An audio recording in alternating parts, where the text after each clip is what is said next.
এরপর প্রশ্ন হলো, অন্যের স্ত্রী কৌশলে বা প্ল্যান করে তালাক নেওয়াইয়া ও ইদ্যত পালন করাইয়া বিয়া করলে শরীয়ত সম্মত হবে কিনা।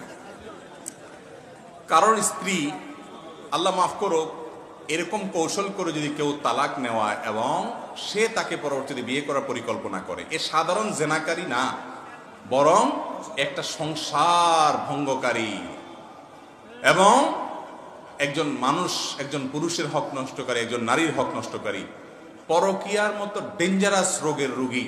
পরকীয়ার অপরাধে যদি কোনো বিবাহিত মানুষ জড়িয়ে যায়, আল্লাহর জমিনে যত দণ্ডবিধি আছে ইসলামী শরীয়তে, ইসলামী দণ্ডবিধিতে সবচেয়ে কঠিন দণ্ডবিধি কোথার জন্য?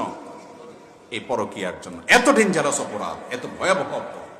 এই জন্য পরকীয়ার পদগুলো সব বন্ধ করতে হবে, এই পদ বন্ধ করতে হবে। এবং যদি কেউ এরকম অপরাধ করে, সে সাধারণ কোনো কবিরা গুনাহ করে নাই, বরং মহাপাপের মহাপাপ সে করেছে। আল্লাহ তাআলা আমাদেরকে হেফাজত রাখুন।